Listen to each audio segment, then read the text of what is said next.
Thank you so much. Good afternoon, everyone. Let's see. Let me make sure this is the right height so I can move around a little bit and don't bump it.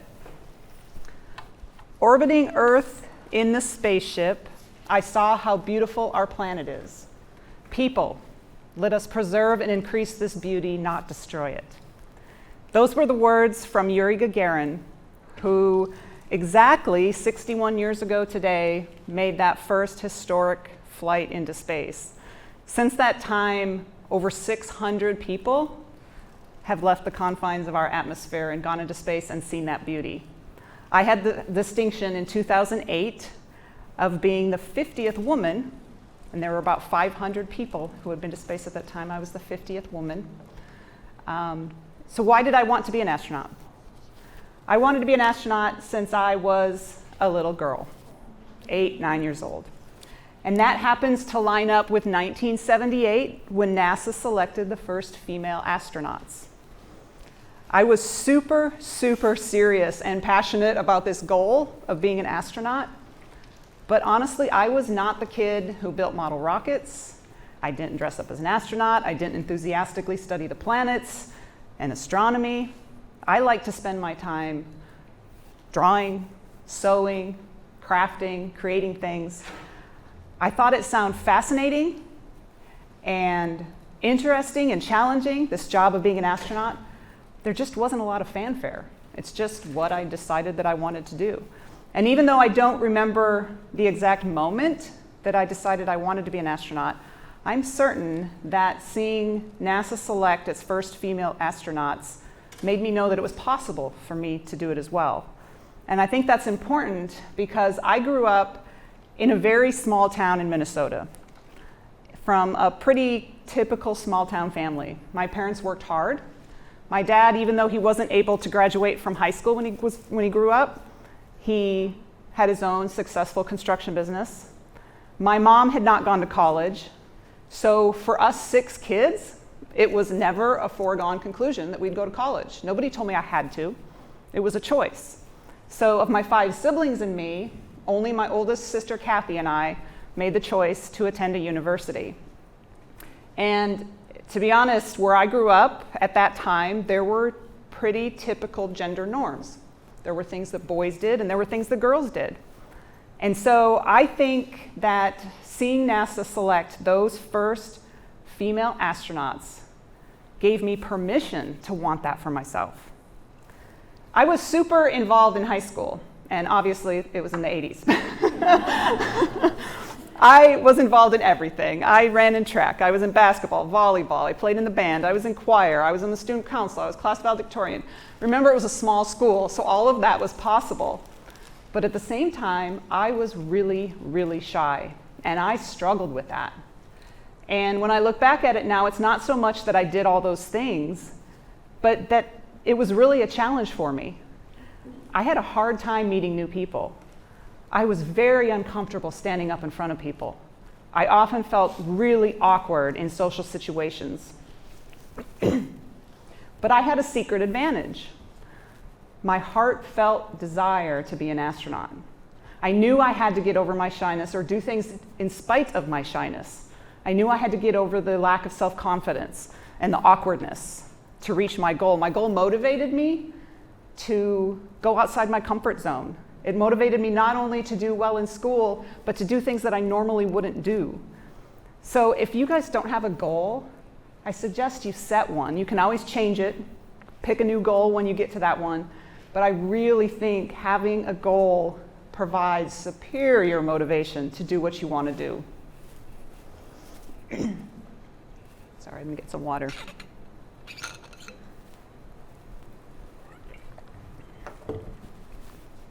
So having worked really hard through high school, I applied to one college, the University of North Dakota.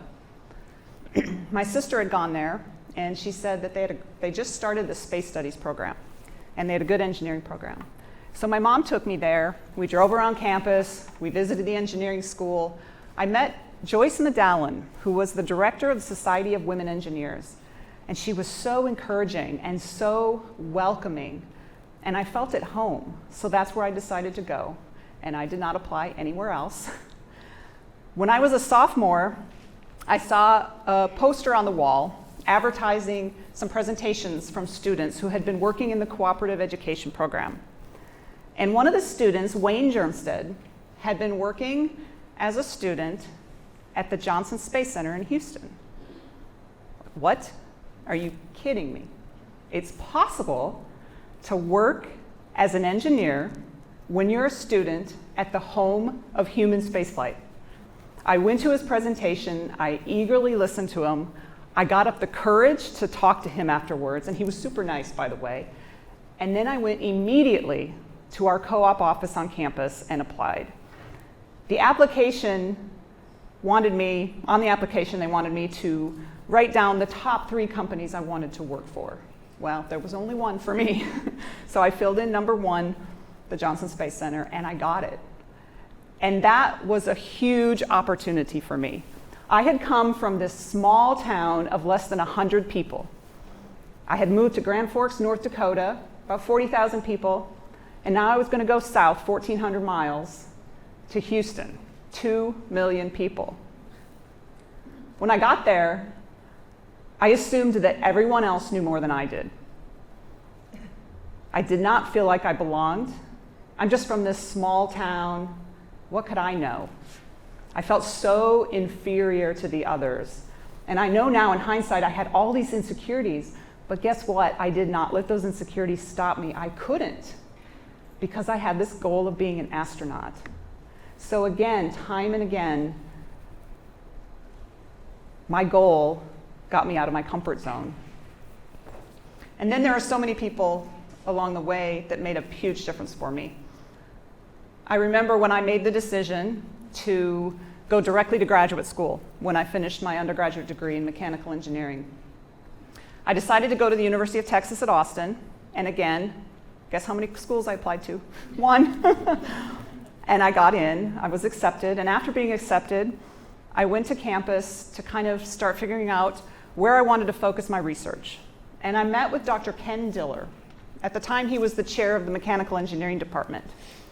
And I don't remember very much about that meeting, but I do remember that when I left, I felt that he had confidence in me. He truly believed that I was going to succeed in what I was setting out to do. And I think about how much that helped my confidence, that he believed in me so fully.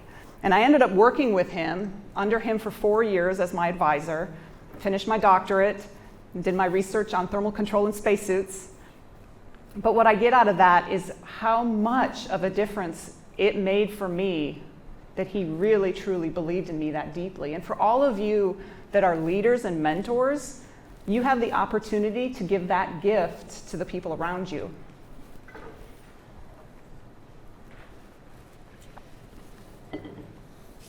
Soon after getting my PhD, I got hired at the Johnson Space Center as an engineer.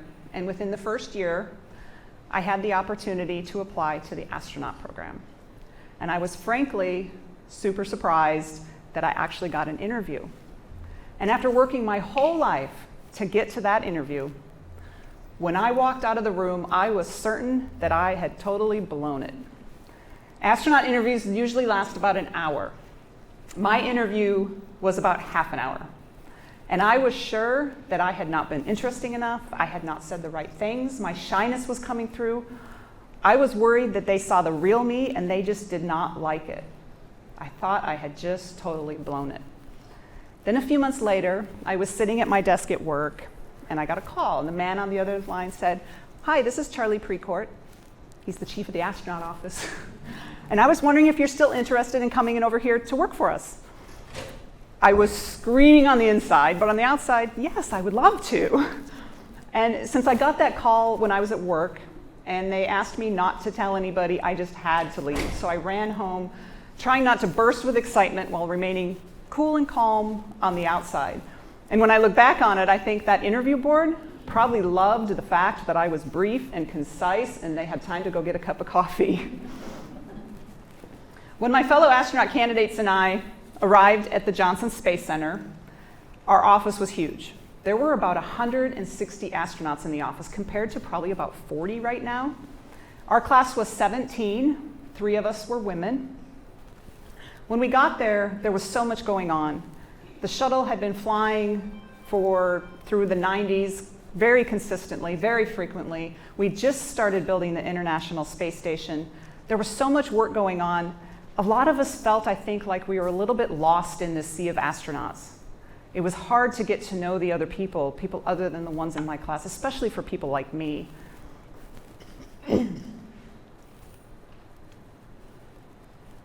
I'm sorry, my throat is so dry. But all of a sudden, I was getting to do such cool things. For the first 2 years, we're called astronaut candidates. We go through a wide range of training on space shuttle and space station systems and operations. We got tested on it as well. We learned the Russian language. We learned about science we might do when we're in space. We did land survival training and water survival training. And those of us who did not have formal military flight training got to go to Pensacola and fly with the Navy in the backseat of T-34s. And then we started flying in the T-38, which is the jet that the astronauts use to stay current in high-stakes environments and kind of maintain sharp skills. I am so sorry, you guys. My throat is like so dry.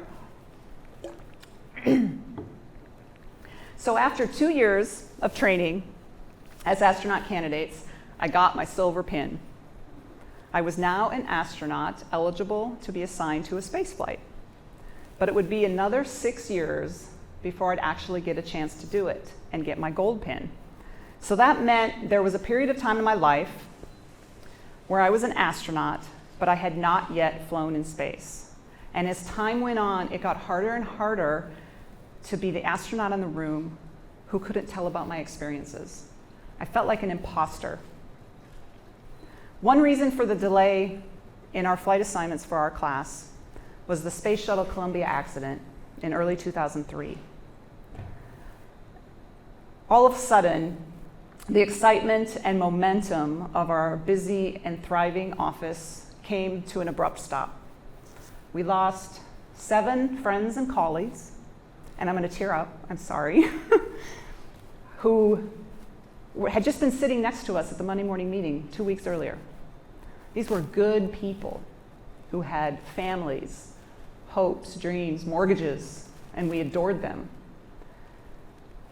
We were reminded, again, just how dangerous and risky spaceflight can be.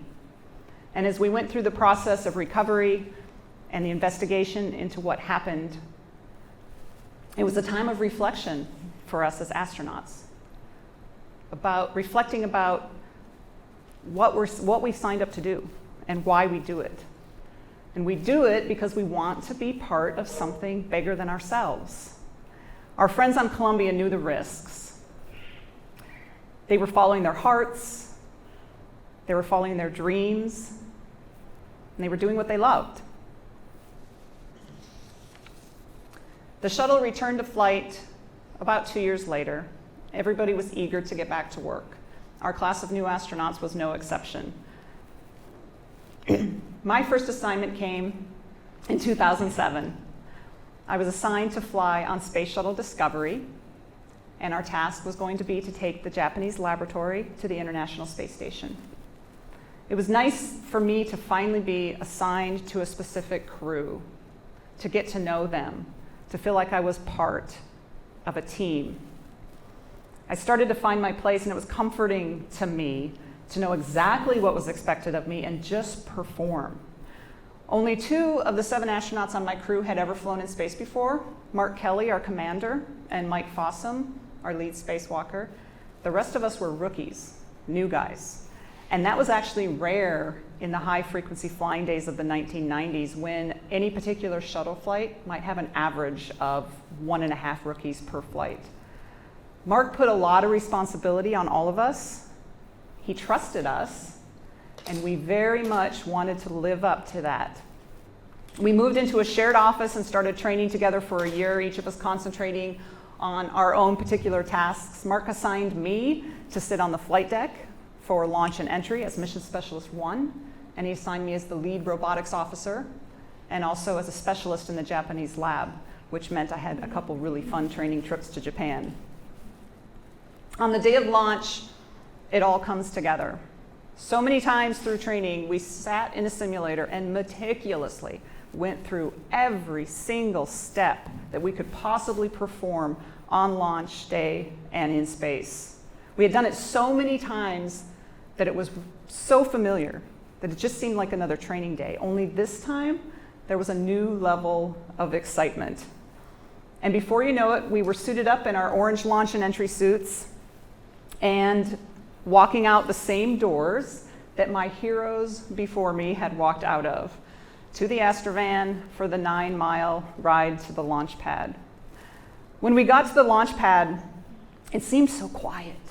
Usually when we were there were people bustling about, and vans and trucks and workers. This time, it was just our crew and our suit technicians. And the vehicle was alive. It was spewing vapor from the supercooled liquid oxygen and hydrogen that had just been loaded into the large orange external fuel tank. We paused for a moment at ground level just to look up at the vehicle. That thing was huge. And then we rode the elevator to the 195-foot level, and one by one, strapped into the orbiter, and this was about 3 hours before launch. Time seemed to go pretty quickly.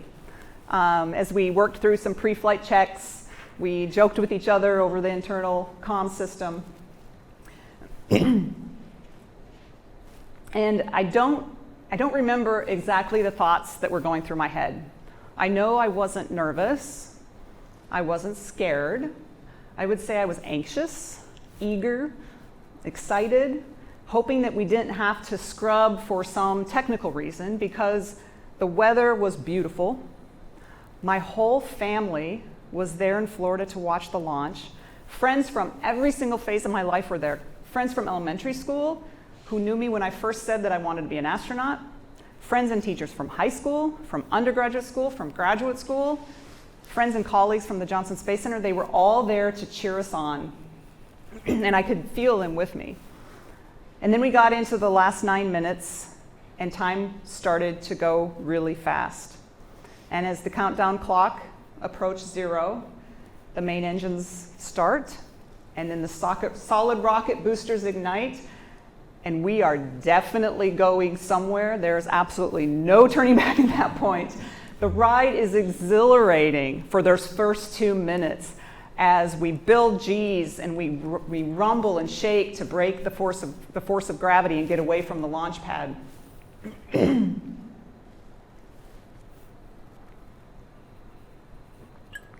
I hate how quiet it gets when I need to take a glass of water, drink of water, because it's like, what's she gonna say next?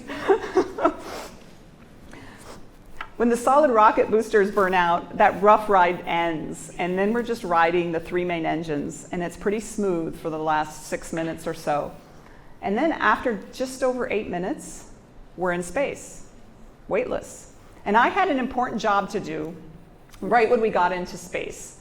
I had to get out of my seat and take pictures of that external tank as it floated back to Earth below us.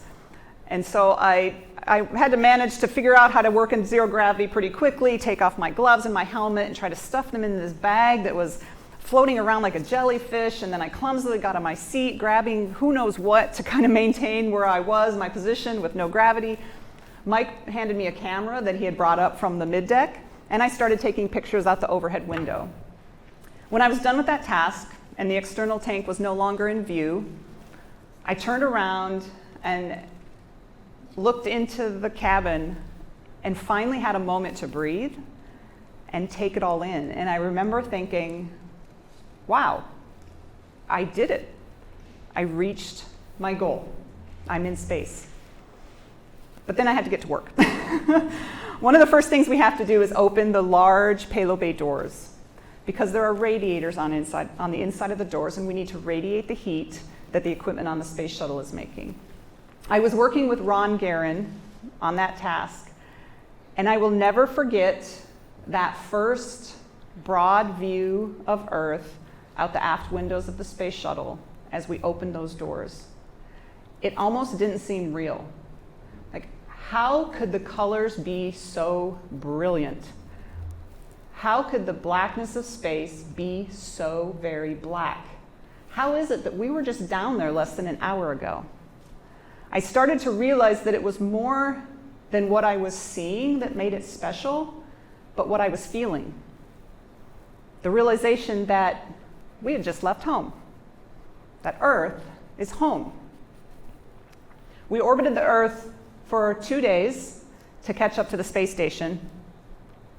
As we approached, both of our space shuttle and the space station are traveling 17,500 miles per hour, about 250 miles above the surface of the Earth.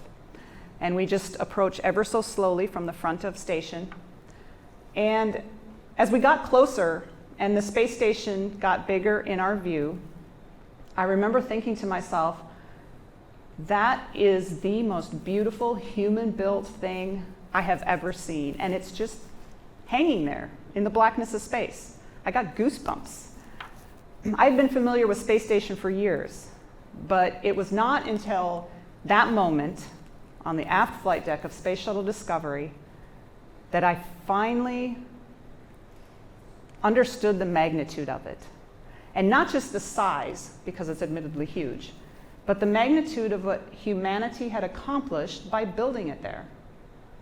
Thousands of people from around the world working together for a common goal, for a common purpose, as a team to make it happen. Absolutely incredible. We spent 2 busy weeks on space station, the 7 of us from the shuttle, 3 crew members on the space station, working closely with the ground teams around the world to install and activate the Japanese lab. It was an extremely successful mission and not at all hindered by the fact that the crew was mostly rookies. In the end, back on Earth, my first flight so far exceeded what my expectations of spaceflight were. I can't even really explain it. There was just something different. The view of Earth, the exhilaration, the teamwork, the challenges, the rewards, the camaraderie, just the living in an environment that's so different than anything else, all of that, I felt like I just absolutely needed to do that again.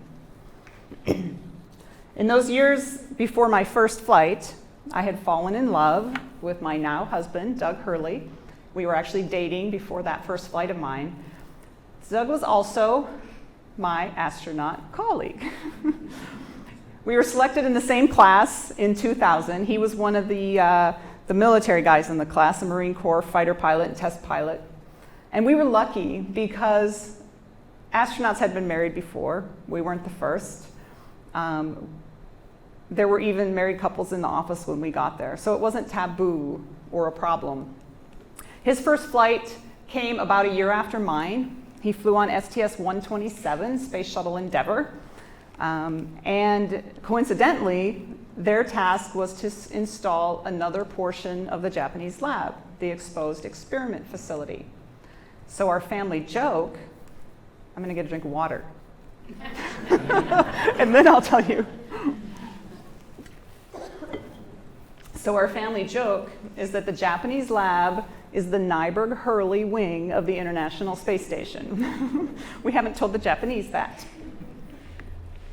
By this time, as a result of the Columbia Accident Investigation Board, the decision had been made to cancel the space shuttle program once the International Space Station was completed.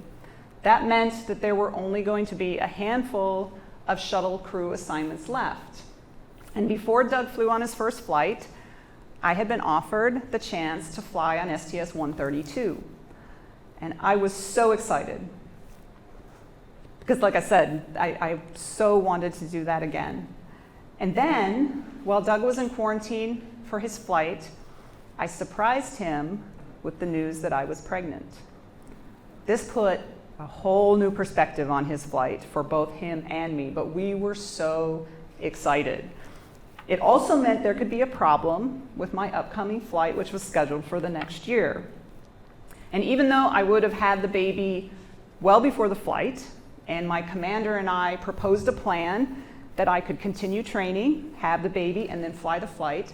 The decision was made by management to replace me with somebody else. They also made the decision to not move me to one of the 2 remaining flights, so I would not get my opportunity to fly on the space shuttle again.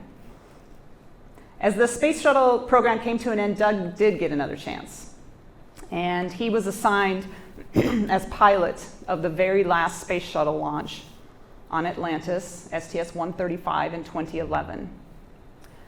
The experience of that last flight of the space shuttle was very emotional for me, as it was for a lot of people. I mean, it was the end of an era. I thought about all the people we had lost.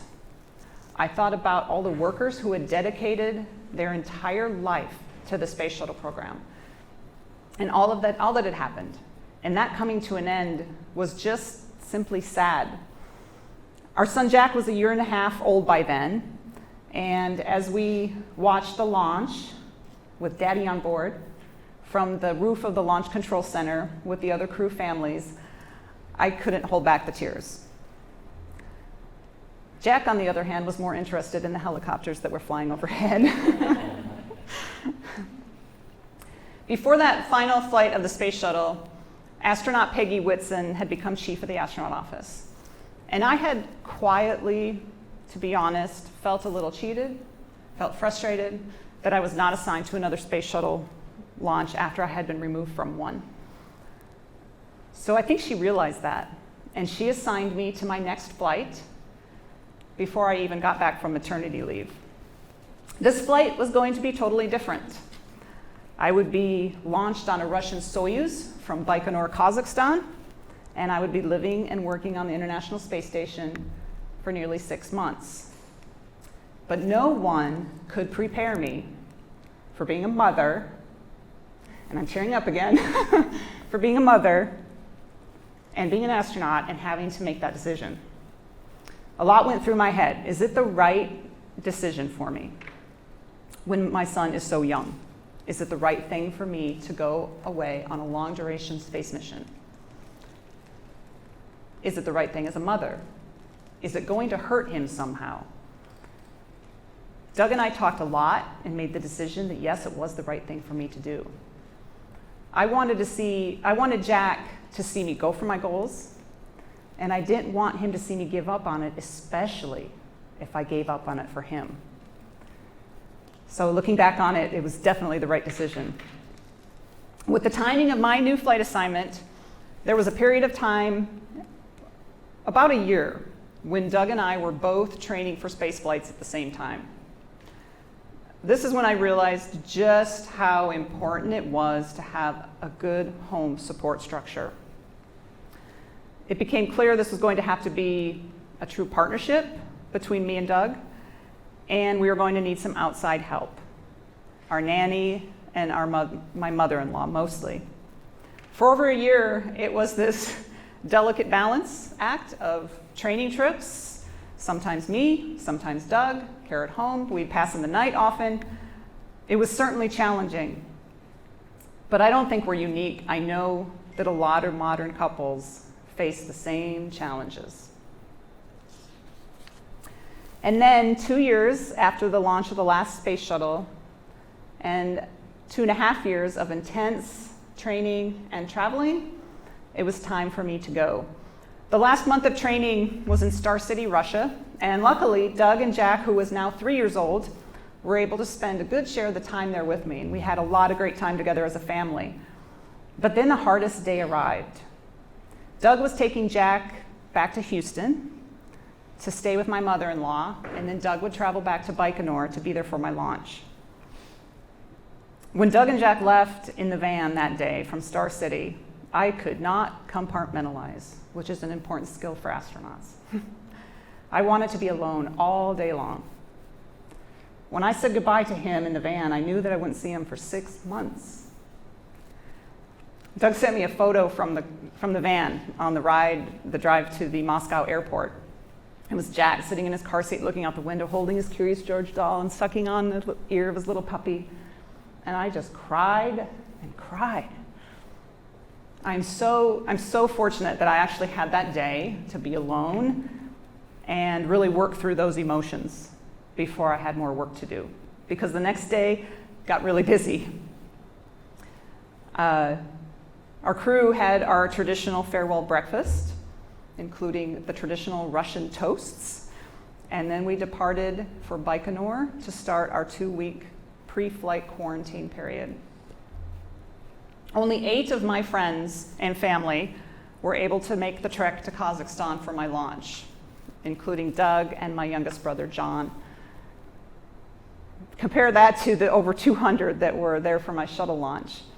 The lead up to launch includes a lot of really neat traditions that stem from Yuri Gagarin's very first flight. They're sprinkled in from the time we wake up in the morning until we go to the launch pad. And arriving at the launch pad was a totally different experience than for the shuttle. As we pulled up in the bus, I saw this crowd of people right there at the base of the rocket. We got off the bus. We stood at attention for the launch commission so Fyodor could tell them that our commander could tell them we were ready to go. And then we were escorted to the stairs. We stopped and posed for lots of camera flashes and yelling and screaming and well wishes. And then we climbed the stairs and rode the elevator to the entry hatch. We're strapped into the orbiter for about 2 hours before launch. And again, I think the thoughts through my head, I was less scared and nervous than I was eager and anxious. But this time, my thoughts were a little different because I did have a husband and a son now. As the countdown nears 0, the engines light and we're off. And even though the Soyuz is a lot smaller than the space shuttle, the ride was still exhilarating as we accelerated through the atmosphere, being pulled back in our seats 3 times the pull of gravity. And just like in shuttle, just over 8 minutes, we're in space. And on the Soyuz, we ended up doing a 4-orbit rendezvous. Sorry. So we got to space station pretty quickly in just 6 hours compared to the space shuttle when we took 2 days to reach, to catch up to the space station. After docking to the station, as we entered it from the Soyuz, it felt so familiar. Almost like going to a grandparent's house. I mean, even the smell was distinct and familiar. And my body remembered it too. On my first flight, it took me a couple days to get used to the fact there was no up or down. But now, from the very beginning on this flight, I felt comfortable in any orientation, and I could move around gracefully. Nearly 6 months living on the space station provided such a different experience than the quick and fast and busy 2-week mission I had done 5 years earlier. I really appreciated the opportunity to just experience it, the day-to-day. I enjoyed the experience of just living there. Often, as astronauts, we'll take hobbies with us because we're there on the weekends as well, and there's a downtime.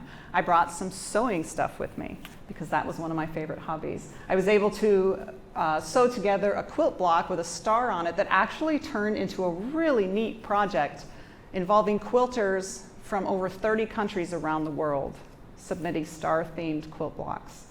I also upcycled some fabric I found on station and made a toy dinosaur for Jack, my budding paleontologist. During those 6 months, our crew performed dozens of scientific experiments for investigators around the world. We worked on keeping the space station up and running, fixing things that broke, doing preventive maintenance to make sure things didn't break. Our crew did a couple spacewalks to replace equipment on the outside of station. We used the robotic arm to capture cargo vehicles that were bringing us new fresh food, supplies, spare parts. It was extremely busy, but at the same time, extremely rewarding. But most of all, in those 6 months, living and working on the space station, I appreciated the opportunity to spend time looking back at Earth. Just that in itself really changed me. I recall flying over upstate New York when Jack was there visiting my in-laws. And as we passed over the area, I looked down to the exact spot where he was on the St. Lawrence River. And I remember thinking, Jack is right there, just 250 miles below me. I wonder what he's doing. Is he having fun? Does he miss me? And then I noticed I started thinking like that as I was traveling over other parts of Earth, like Central Africa, the cities in Europe, Australia, Western Asia. I would look down at a very particular spot on Earth, and when I would think, I wonder who is right there. I wonder if there are any little boys Jack's age. If so, what are they doing? Are both of their parents with them? Are they happy? Are they hurting? I wonder what their home is like. That empathy, that experience of orbiting the Earth 16 times a day and feeling empathy for everyone anywhere on Earth really changed me. I realized that we all have so much more in common than we do different. And we're all neighbors. We're all connected. I also gained a new level of appreciation for Earth itself. It made me realize that we have one vibrant, living being as a planet. I realized that there are no real boundaries at all. Every species is connected to every other species. Every ecosystem is connected to every other ecosystem. Each and every part is important, and it's all connected. And unlike living on the space station, we don't have cargo vehicles bringing us fresh supplies and spare parts.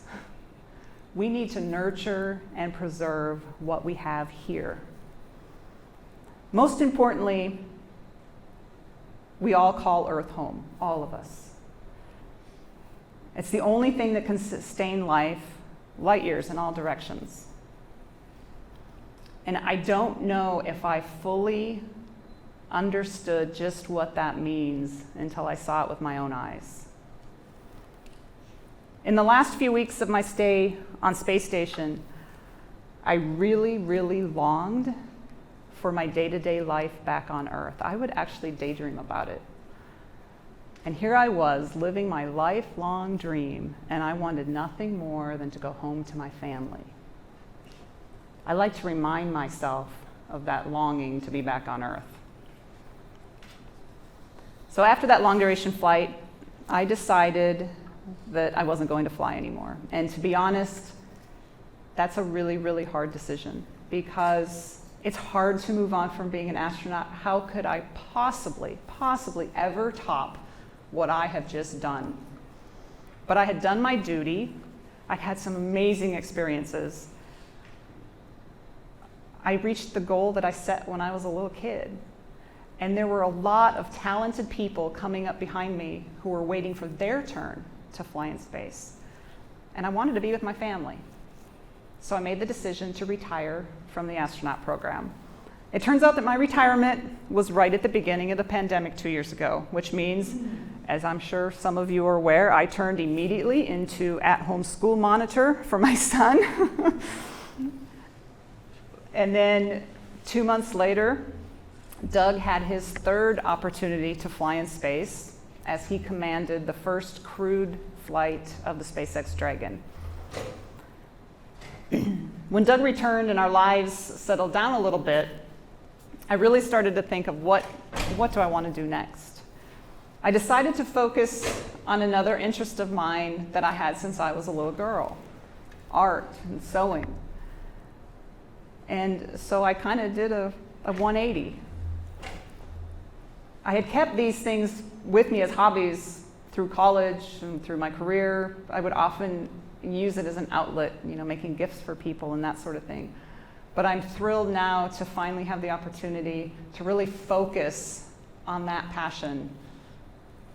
And that moving experience of seeing Earth from space has given me a new passion, and that's Earth. And now I have a new goal. to use my voice and my art and all of my experiences to bring attention to the interconnectedness on Earth and to the fragile beauty of it. So if you'd like to join me on the new journey, I'd love to have you. But no matter what, please set goals. Please encourage other people and always reach for those new heights, because everything is possible. And the world needs all of you now more than ever. Thank you.